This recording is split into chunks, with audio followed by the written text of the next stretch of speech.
창세기 31장 1절부터 55절까지의 말씀 이제 봉독하겠습니다. 하나님의 말씀 경청하십시오. 라반의 아들들이 하는 말이 야곱에게 들렸다. 야곱은 우리 아버지의 재산을 다 빼앗고 우리 아버지의 재산으로 저처럼 큰 부자가 되었다.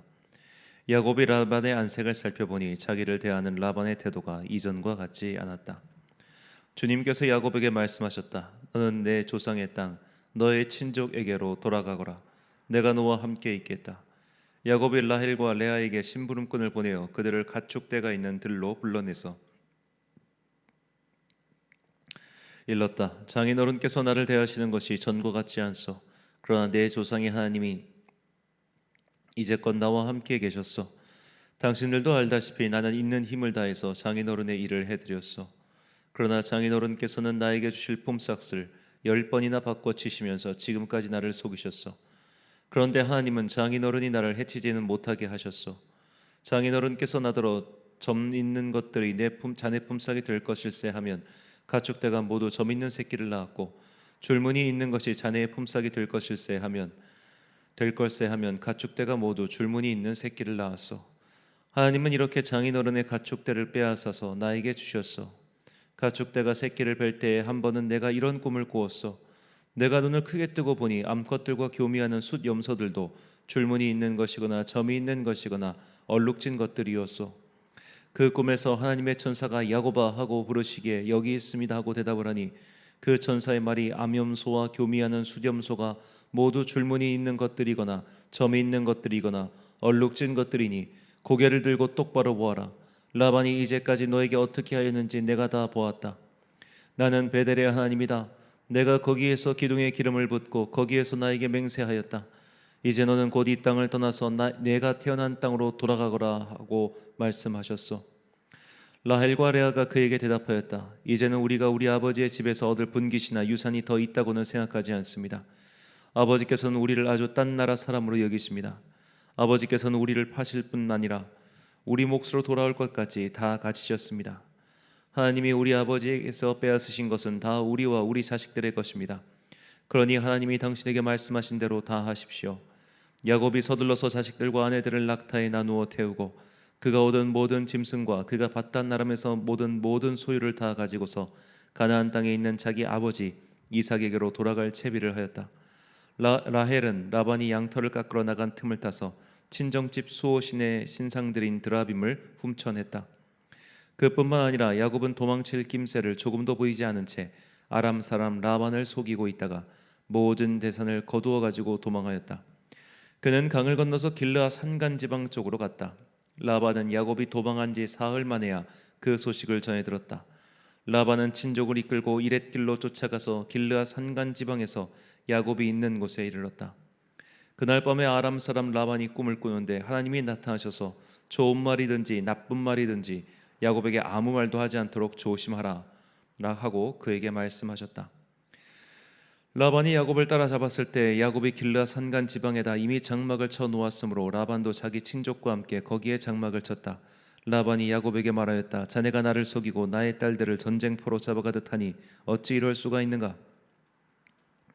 어찌하여 자네는 나를 속이고 이렇게 몰래 도망쳐 나오는가? 어찌하여 나에게 아무 말도 하지 않았는가? 자네가 간다고 말하였으면 북과 수금에 맞추어서 노래를 부르며 자네를 기쁘게 떠나보내지 않았겠는가? 자네는 내가 나의 손자 손녀들에게 입을 맞출 기회도 주지 않고 딸들과 석별의 정을 나눌 시간도 주지 않았네. 자네가 한 일이 어리석기 짝이 없네. 내가 마음만 먹으면 자네를 얼마든지 해칠 수 있네. 그러나 어젯밤 꿈에 자네의 조상의 하나님이 나타나셔서 나에게 경고하시기를 좋은 말이든지 나쁜 말이든지 야곱에게 아무 말도 하지 않도록 조심하여라 하셨다네. 자네가 아버지의 집이 그리워서 돌아가는 것은 당연하지만 어찌하여 나의 수호 신상들을 훔쳤는가? 야곱이 라반에게 대답하였다. 장인어른께서 저의 처들을 강제로 빼앗으실까 보아 두려웠습니다. 그러나 장인어른 댁 수호 신상들을 훔친 사람이 있다면 그를 죽이셔도 좋습니다. 장인어른의 물건 가운데서 무엇이든 하나라도 저에게 있는지 우리 친족들이 보는 앞에서 찾아보시고 있거든 가져가십시오. 야곱은 라헬이 그 수호 신상들을 훔쳤으리라고는 전혀 생각하지 못하였다. 라반은 먼저 야곱의 장막을 뒤졌다. 다음에는 레아의 장막과 두 여종의 장막까지 뒤졌으나 아무것도 찾아내지 못하였다. 레아의 장막에서 나온 라반은 라헬의 장막으로 들어갔다. 라헬은 그 수호 신상들을 낙타 안장 밑에 감추고서 그 위에 올라타 앉아 있었다. 라반은 장막 안을 샅샅이 뒤졌으나 아무것도 찾아내지 못하였다. 라헬이 자기 아버지에게 말하였다. 아버지, 너무 노여워하지 마십시오. 지금 저는 월경 중이므로 내려서 아버지를 맞이할 수 없습니다. 라반은 두루 찾아보았으나 끝내 그 수호 신상들을 찾지 못하였다. 야곱은 화를 내며 라반에게 따졌다. 야곱이 라반에게 물었다. 저의 허물이 무엇입니까?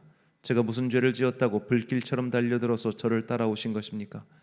장인어른께서 저의 물건을 다 뒤져보셨는데 장인어른의 물건을 하나라도 찾으셨습니까? 장인어른의 친족과 저의 친족이 보는 앞에서 그것을 내놓아 보십시오. 그리고 장인어른과 저 사이에 누구에게 잘못이 있는지 이 사람들이 판단할 수 있게 해주십시오. 제가 무려 20해를 장인어른과 함께 지냈습니다. 그동안 장인어른의 양떼와 염소떼가 한 번도 낙태한 일이 없고 제가 장인어른의 가축대에서 수장 한 마리도 잡아다가 먹은 일이 없습니다.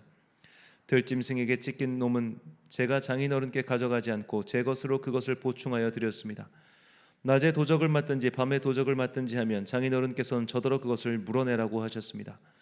낮에는 더위에 시달리고 밤에는 추위에 떨면서 눈 붙일 겨를도 없이 지낸 것, 이것이 바로 저의 형편이었습니다. 저는 장인어른의 집에서 20해를 한결같이 이렇게 살았습니다. 두 따님을 저의 처로 삼느라고 10년 하고도 4년을 장인어른의 일을 해드렸고 지난 6해 동안은 장인어른의 양떼를 돌보았습니다. 그러나 장인어른께서는 저에게 주셔야 할 품삯을 10번이나 바꿔치셨습니다. 내 조상의 하나님 곧 아브라함을 보살펴 주신 하나님이시며 이삭을 지키신 두려운 분께서 저와 함께 계시지 않으셨으면 장인어른께서는 저를 틀림없이 빈손으로 돌려보내셨을 것입니다. 그러나 하나님은 제가 겪은 고난과 제가 한 수고를 몸소 살피시고 어젯밤에 장인어른을 꾸짖으셨습니다. 라반이 야곱에게 대답하였다. 이 여자들은 나의 딸이요 이 아이들은 다 나의 손자 손녀요 이 가축대도 다 내 것일세. 자네의 눈앞에 있는 것이 모두 내 것이 아닌가? 그러나 여기 있는 나의 딸들과 그들이 낳은 나의 손자 손녀를 이제 내가 어떻게 하겠는가? 이리 와서 자네와 나 사이에 언약을 세우고 그 언약이 우리 사이에 증거가 되게 하세. 그래서 야곱이 돌을 가져와서 그곳으로 기둥을 세우고 또 친족들에게도 돌을 모으게 하니 그들이 돌을 가져와서 돌무더기를 만들고 그 돌무더기 옆에서 잔치를 벌이고 함께 먹었다. 라반은 그 돌무더기를 여갈 사하두다라고 하고 야곱은 그것을 갈레앗이라 하였다. 라반이 말하였다. 이 돌무더기가 오늘 자네와 나 사이에 맺은 언약의 증거일세. 갈레앗이란 이름은 바로 여기에서 유래한 것이다. 이 돌무더기를 달리 미스바라고도 하는데 그것은 라반이 우리가 서로 떨어져 있는 동안에 주님께서 자네와 나를 감시하시기 바라네 하고 말하였기 때문이다. 자네가 나의 딸들을 박대하거나 나의 딸들을 두고서 달리 아내들을 얻으면 자네와 나 사이에는 아무도 없다고 하더라도 하나님이 자네와 나 사이에 증인으로 계시다는 것을 명심하게. 라반은 야곱에게 또 다짐하였다. 이 돌무더기를 보게. 그리고 내가 자네와 나 사이에 다 세운 이 돌기둥을 보게. 이 돌무더기가 증거가 되고 이 돌기둥이 증거가 될 것일세. 내가 이 돌무더기를 넘어 자네 쪽으로 가서 자네를 치지 않을 것이니 자네도 또한 이 돌무더기와 이 돌기둥을 넘어 내가 있는 쪽으로 와서 나를 치지 말게. 아브라함의 하나님, 나홀의 하나님, 그들의 조상의 하나님이 우리 사이를 판가름하여 주시기를 바라네. 그러자 야곱은 그의 아버지 이삭을 지켜주신 두려운 분의 이름으로 맹세하였다. 야곱은 거기 산에서 제사를 드리고 친족들을 식탁에 초대하였다. 그들은 산에서 제사 음식을 함께 먹고 거기에서 그날 밤을 보냈다. 라반은 다음 날 아침 일찍 일어나 자기 손자 손녀들과 딸들에게 입을 맞추고 그들에게 축복하고 길을 떠나서 고향으로 돌아갔다. 아멘. 결국 사라질 것을 이란 제목으로 하나님의 말씀 선포하겠습니다. 해변가에 모래성을 만든 후에 그 모래성을 지키기 위해 고분분투하였다는 말을 들은 적이 있으십니까? 모래성은 결국 파도가 밀려오면 사라질 것이기에 사람들은 모래성을 지키기 위해 애를 쓰지 않습니다. 눈사람도 마찬가지입니다. 아무리 눈사람을 애지중지 보관해도 봄이 오는 소식과 함께 눈은 다 녹아서 사라지죠. 근데 사람들 중에는 이렇게 결국 사라질 것들, 없어질 것들에 대한 과도한 집착을 보이거나 욕심을 부리는 이가 있습니다. 우리는 이런 이들을 가리켜 어리석다고 하지요. 오늘 본문은 야곱의 아내 라헬의 이런 어리석은 행동을 전해주고 있습니다. 본문 19절 말씀입니다. 그때 라반이 양털을 깎으러 갔으므로 라헬은 그의 아버지의 드라빔을 도둑질하고. 자, 드라빔이란 가정에서 모셔둔 우상입니다. 오늘 세번역 성경은 이를 잘 번역했죠. 수호신상. 우리 전통 문화로 치면 신주 같은 것이 되겠죠. 가정의 수호신상 이런 것인데 라헬이 이것을 도둑질한 겁니다.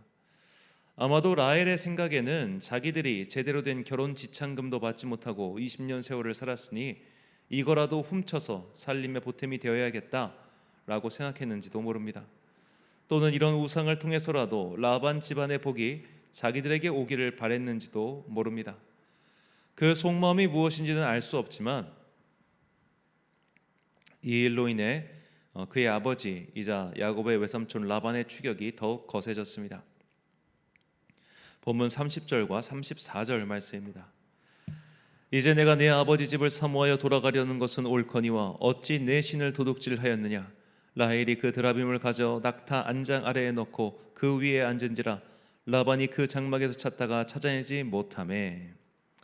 자, 이 라반이 야곱을 추적한 데는 배신감 등 여러 가지 이유가 있겠지만 드라빔을 되찾기 위한 행동이 더욱 컸습니다.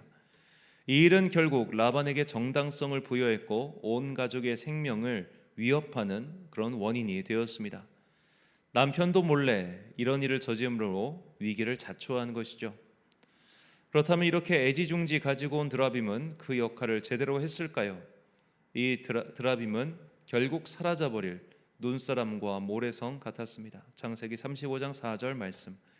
그들이 자기 손에 있는 모든 이방 신상들과 자기 귀에 있는 귀고리들을 야곱에게 주는지라 야곱이 그것들을 세겜 근처 상수리 나무 아래에 묻고. 자, 야곱은 나중에 우리가 살펴보겠지만 세겜에서 위기를 만난 후 집안에 있는 모든 우상을 태우고 묻어버리고 메소포타미아의 풍습을 지워버립니다. 이제는 정말로 영적으로 새로운 출발을 위해 결단을 내린 겁니다. 그렇게 라헬의 드라빔은 사라졌습니다. 남편을 속이고 아버지를 속이면서까지 가지고 온 보물이 결국 흙으로 돌아가고 만 것입니다. 이상 라헬의 행동을 정리하면 라헬은 세 가지 어리석은 행동을 했습니다. 첫째로 라헬은 우상을 믿었습니다. 이 우상이 자기들의 집안을 지켜주고 집안에 복을 줄 것이라 그렇게 믿었습니다. 이런 믿음이 없었다면 굳이 위기를 무릅쓰고 드라빔을 훔쳐왔을 리가 없죠. 단순히 그걸 팔아서 돈이라도 마련해야겠다라고 생각했다면 세겜 같은 큰 도시에서 팔아버렸을 겁니다. 이 드라빔은 집안을 수호해 주기는커녕 집안의 위기만 초래했습니다. 둘째로 라헬은 이를 키우고 말았습니다. 그녀가 드라빔을 훔친 일로 인해 그녀는 영영 아버지와 멀어졌고 또 외삼촌과 조카 사이를 멀게 만들었습니다. 라반의 추격이라는 위기를 자초했을 뿐만 아니라 야곱 집안에 화를 불러 들어왔죠. 마지막 세 번째로 이것이 가장 어리석은 것인데 결국 사라질 것들에 대해서 집착을 보인 것입니다. 이것은 비단 우상에게 국한된 것만은 아닙니다. 라헬이 드라빔을 훔친 것은 결국 그 드라빔을 통해서 어떠한 종류의 복을 바랬기 때문입니다. 세상의 영화나 재물은 결국 사라질 것들에 불과합니다. 그 어떤 부자도 결국 다 죽어서 흙으로 돌아갔습니다. 그의 부귀 영화가 자손 만대로 전해진 이는 한 명도 없습니다. 그의 자식 또는 그의 손녀 때에 다 말아먹고 사라지겠죠. 오히려 재물 때문에 그 몰락이 급속했던 이들도 부지기수입니다. 라헬은 결국 멸망의 길로 이끄는 세상의 것들에 집착하였기에 그녀가 드라빔을 훔친 행동은 그야말로 어리석은 것이었습니다. 우리는 라헬의 행동을 통해 우리의 삶을 되돌아봐야 합니다. 우리도 이렇게 사라져버릴 것들에 대해 과도한 집착을 보이고 있지는 않습니까? 그것이 재산이든 인간관계든 부동산이든 그 어떤 것들도 세월과 함께 사라지거나 혹은 나의 죽음과 함께 종료되고 맙니다. 그러므로 우리는 결국 사라져버릴 것들에 대한 과도한 집착을 버릴 줄 알아야 합니다. 이것이 바로 우상 숭배이기 때문입니다. 가족이라는 우상, 재물이라는 우상, 관계라는 우상을 버려야 합니다. 이런 드라빔들을 내 영혼 안에 가득 채워두면 결국 그런 것들이 화가 되어 돌아올 뿐임을 잊어서는 안 됩니다. 특히 한국 교회는 부동산, 즉 교회 건물에 집착하는 경향성이 있습니다. 서구 유럽의 유수한 교회들이 박물관으로 차용되거나 도서관으로 사용되는 그런 현실을 보며 개탄하기도 하죠. 물론 이 마음을 모르는 바는 아니나 결국 건물에 불과합니다. 솔로몬의 성전도 사라졌고 그렇게 애를 쓰며 만들었던 수르바벨의 성전도 사라졌습니다. 수십 년 동안 만들었던 헤롯의 성전도 모두 사라졌습니다. 1000년이 넘은 대예배당들도 언제 사라질지 모릅니다. 몇 년 전 프랑스 파리의 유명한 노트르담 대성당이 화재로 전소한 소식을 들으셨을 겁니다. 아무리 재건축을 한들 그것은 이미 옛 것과 다른 건물입니다. 우리는 이렇게 사라질 것들을 성소로 삼아선 안 됩니다. 교회 건물도 어쩌면 우상이 될 수도 있습니다. 교회의 조직도 우상이 될 수 있습니다. 하나님 앞에서 하나님의 것들을 제외하고 나머지 것들을 마치 영원할 것이냐 숭배하면 그것은 우상이 되고 맙니다. 하나님 앞에서 영원한 것은 없습니다. 주님의 영원한 교회란 이 세상의 모든 공교회를 일컫는 것이지 결코 개별적인 교회를 뜻하는 것이 아닙니다. 그러므로 우리는 모든 종류의 드라빔, 우상 숭배를 배격해야 합니다. 영원하지 않은 것들에 대한 집착을 버려야 합니다. 영원한 것은 오직 하나님의 진리뿐임을 잊지 마십시오. 베드로전서 1장 24절과 25절 말씀입니다. 그러므로 모든 육체는 풀과 같고 그 모든 영광은 풀의 꽃과 같으니 풀은 마르고 꽃은 떨어지되 오직 주의 말씀은 세세토록 있도다 하였으니 너희에게 전한 복음이 곧 이 말씀이니라. 아멘. 사랑하는 천안광성교회 성도 여러분, 그리고 이 새벽을 함께 깨우고 계신 귀한 주님의 자녀 여러분, 세세토록 영원한 하나님의 진리만을 가슴에 품고 사십시오. 이 세상의 모든 형태를 가진 것들은 결국 사라질 것이라는 것을 명심하시고 그런 것들에 과하게 마음을 주지 마십시오. 영원한 사랑도 없고 영원한 관계도 없으며 영원한 재산도 없습니다. 그렇게 사라질 것들에 대한 마음을 버리고 오직 영원한 하나님 나라, 그 영원한 복음의 진리만을 사모하고 선포하는 그런 것들을 마음에 두고 살아가는 성도가 되시길 바랍니다. 그것이 결국 사라져버릴 것들을 사랑하는 어리석은 행동으로부터 우리를 지켜줄 것입니다. 사라질 것들에 대한 마음을 접고 영원하신 하나님만을 사모하는 하늘의 자녀들이 되시길 주님의 이름으로 축원합니다. 기도하겠습니다. 사랑과 은혜가 풍성하신 아버지 하나님, 우리는 이 세상을 살아가면서 사라질 것들에 대한 많은 집착을 보이곤 합니다. 그것이 사람과의 관계이든 재산이든 건물이든, 그 모든 것들은 세월과 함께 시간과 함께 그리고 여러 가지 사건 사고로 말미암아 다 사라지게 됩니다. 우리가 지금 발 딛고 서 있는 이 땅도 언젠가는 사라질 수 있다는 것을 우리가 잊지 말고 영원한 것은 오직 하나, 하나님 나라와 그분의 복음뿐이라는 것을 꼭 기억하는 지혜로운 성도 되게 하여 주옵소서. 우리의 마음이 이 땅을 살아가는 동안 자꾸만 눈에 보이는 것들, 내 옆에 있는 것들, 마치 저것만 있으면 내 인생이 뭔가 풀릴 것만 같은 그런 것들을 향해 내 눈과 시선이 자꾸 향하여 갈 때, 그때마다 주여 내 마음속에 천국의 소망을 주셔서 영원하지 않은 것들은 다 내 마음에서 지워버리고 오직 영원한 진리, 영원한 복음이신 그 하나님 나라만을 바라보며 살아가는 당신의 거룩한 자녀들 되게 하여 주옵소서. 추석 연휴 마지막 날입니다. 오늘도 올라가는 분들도 계실 것이고 또 각자의 집에서 쉼을 얻는 분도 계실 것이며 또 어떤 분들은 이미 일상으로 돌아가 열심히 일을 하는 분들도 있을 겁니다. 주의 자녀들이 어디에 있든지 당신께서 그 장중의 손으로서 그들을 붙잡아주고 인도하여 주사 은혜와 평강이 언제나 그들의 삶 가운데 넘치게 하여 주옵소서. 이제 이번 주부터 대학 수시 접수가 시작됩니다. 당신의 자녀들을 기억하시고 그들이 가는 길에 복과 은혜를 내려주사 그들이 선한 주님의 선한 인도하심을 따라 각자 원하는 바 또는 주님께서 계획하신 그곳을 잘 찾아갈 수 있도록 지혜와 능력과 그리고 인도의 은혜를 비춰 주옵소서. 각 자녀들에게 정말로 많은 고민이 있을 터인데 그들에게 더욱더 현명한 지혜와 또한 주님의 것과 세상의 것을 분별할 줄 아는 그런 지혜의 영적 눈을 띄워 주옵소서. 오늘 하루도 참 좋으신 우리 주님의 은총과 평강이 모든 성도들의 가정과 일터와 그들의 삶 가운데 있기를 간절히 소망하오며 예수님의 이름으로 기도드립니다. 아멘. 오늘의 기도 제목입니다. 사라져버릴 것들 중 유독 내 마음을 끄는 것은 무엇입니까?